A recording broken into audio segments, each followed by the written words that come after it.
plummeting into marriage at 120 miles per hour, and a sexy, classy clothing line that didn't make the cut. Jenni Farley is so much more than Jersey Shore's JWoww. Long before shacking up with the rest of the Jersey Shore crew in Seaside Heights, Jenni JWoww Farley envisioned an entirely different career path for herself. She revealed in a feature for Us Weekly, "I wanted to work for Disney when I finished college because I love animation." Becoming an animator wasn't some vague pipe dream, but something she was actually working toward by studying computer programming at the New York Institute of Technology. Right before I turned 21, I moved to New York City because I had a dream of being an animator for Disney. However, her plans took a huge detour when she got the opportunity to join Jersey Shore, which presented something of a conundrum in that the show's shooting schedule wouldn't permit her to do both the show and graduate from NYIT. We all know what she ended up choosing to do. Given Jenni JWoww Farley's early ambitions to become an animator with Disney, it shouldn't come as a surprise that she's something of a Disney superfan. That was evident in the Disney-themed nursery that she designed for her son, Grayson. Farley's love of Disney can also be seen on her literal body, with a large Disney-inspired tattoo on her arm. In a 2016 chat with Inked, Farley said the tat, which features a grim spin on 4 different Disney couples, both celebrates and subverts the stories. She explained, "It is sort of like happily never after. To me, that is the reality of relationships. They are crazy and take hard work. Not that happily ever after bullshit." Like a Disney fairy tale, like, why are my standards the way that they are? When she joined MTV's Jersey Shore, Farley met Nicole Pulitzi. Not only did the two become breakout stars of the massively popular reality hit, they also became real-life friends. In a 2012 interview with Glamour, Farley said of her tight relationship with her co-star, "We have no shame. We hug, we spoon, we sleep in the same bed, text each other 5,000 times a day." When they each began having kids and becoming moms, their friendship only deepened as they bonded over their shared experience of motherhood. As it turned out, their friendship seems to have extended from themselves to their progeny, with Pulitzi's and Farley's daughters becoming good buddies. And as the girls grow older, they've come to an awareness of who their moms are and why it is that they're famous. Farley told the outlet, "Melanie's like, 'Mommy, they said you're on Jersey Shore, and Aunt Nicole got arrested and you peed behind a bar.'" While Farley isn't totally thrilled by the idea of her kids watching all of her Jersey Shore shenanigans, she knows the day will come. Farley hadn't met Paris Hilton prior to being cast on Jersey Shore, yet one might say she owes her role on the reality TV hit to the former star of The Simple Life. She initially attended a casting call for Paris Hilton's My New BFF, a reality show in which regular folks auditioned to become Hilton's new bestie. In the course of the casting process, producers felt Farley would be a much better fit for another new reality show they were developing, which ultimately evolved into Jersey Shore. Fast forward to MTV, real world house style, and we would all live together. She and the other Jersey Shore hopefuls were brought to a hotel and remained sequestered in their individual rooms until the producers narrowed down the final lineup. In a 2018 YouTube video, she shared that after she found out she'd been selected for the reality series, she wasn't given any information by her producer. "What do I do?" And he's like, "Well, I can't tell you."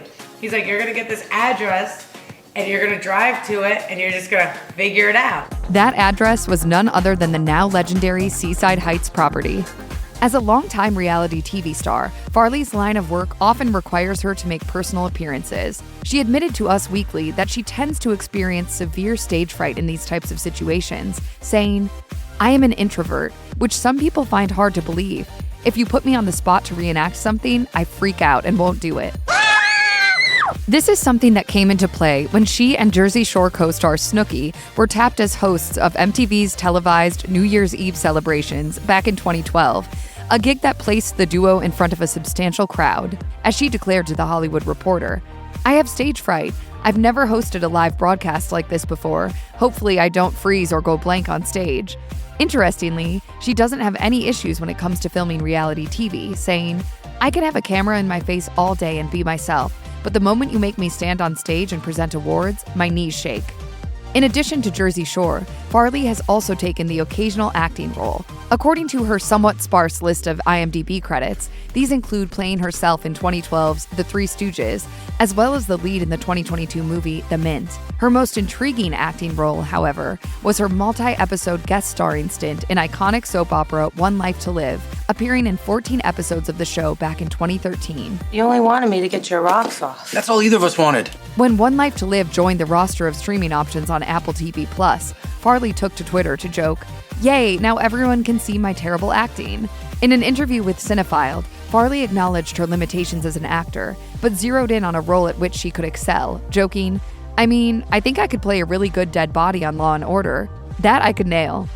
Not only has Farley starred in a few reality shows, she's also a big fan of the genre that made her famous. One show of which she was particularly fond was TLC's Here Comes Honey Boo Boo, which chronicled the familiar hijinks of youngster Alana Honey Boo Boo Thompson and her family. Farley said she'd been a fan of Thompson since she made her TV debut in reality show Toddlers and Tiaras, and even drew a comparison between the family in Here Comes Honey Boo Boo and the Jersey Shore crew, saying, "They're kind of like us in a sense. They don't care, they're a big family, they love who they are, they're just having a great time." The following year, Farley got to meet the family when members of both Jersey Shore and Honey Boo Boo were guests for the 2013 GLAAD Media Awards. Farley was at the peak of her Jersey Shore fame when she decided to branch out into the fashion industry by launching her own clothing. As NJ.com reported at the time, she debuted her fashion line, dubbed Filthy Couture, in Las Vegas. Speaking with People, she described her designs as sexy classy and explained that they were meant to mirror her own personal style. Unfortunately, just a few months after making its debut, Radar Online reported that Filthy Couture shut down, supposedly due to problems involving trademark matters. A source also claimed Farley's insistence on taking a hands-on role, while combined with the breakneck pace of her busy schedule, proved to be a recipe for failure. Being cast in Jersey Shore was like winning the fame lottery for Farley and the rest of the roster, who rocketed from obscurity to stardom within a matter of weeks. Interestingly enough, during the initial run of the show, she and her co-stars didn't totally understand the series' magnitude. I'll be honest, it's very weird for me to be recognized for a popular reality TV show.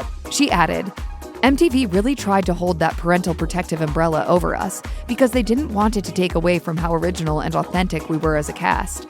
It's a catch-22. That authenticity was a key ingredient in the sauce that made the show so popular in the first place, but their overnight superstardom could conceivably mess with that sauce." Of course, Farley and her co-stars are now certainly aware of how wildly famous they are and what a phenomenon their show is, and she has learned to take the good, the bad, and the trolls that come with her level of celebrity. Jenni JWoww Farley and Roger Matthews started dating during the original run of Jersey Shore, and in 2015, they tied the knot. They welcomed 2 children together before Farley filed for divorce in 2018. Their split was finalized the following year, and they continue to co-parent their kids. While Farley and Matthews' marriage did not last, the proposal proved to be a high point of their relationship. Literally. That's because he popped the question while they were skydiving. Of course, the moment was captured on Snooki and JWoww. Not only did Farley have no idea what was in store, she needed some serious convincing when it came to jumping out of an airplane. Ultimately, she did, and as the two plummeted to the ground, Matthews held up a sign to ask her to marry him. Among her many other accomplishments, Jenni JWoww Farley has written a book, The Rules According to JWoww, which boasts the incredible subtitle, Shore-Tested Secrets on Landing a Mint Guy, Staying Fresh to Death, and Kicking the Competition to the Curb, was released in 2011. According to publisher HarperCollins, the book offers a variety of dating tips and personal revelations. While promoting the book, Farley appeared in a YouTube video for Barnes & Noble to answer fan questions about relationships and similar topics. I suggest turning up the heat a little bit, make yourself forward. Farley echoed this sentiment in a chat with Anderson Cooper for CNN. She told him that it's crucial for single women to do whatever it takes to feel good about themselves. As far as she's concerned, if you feel good about yourself, you'll feel less inclined to settle for someone who isn't the right pick. Farley hasn't put out a follow-up to her first book, but if she did decide to write another one, we would be ready for the wow.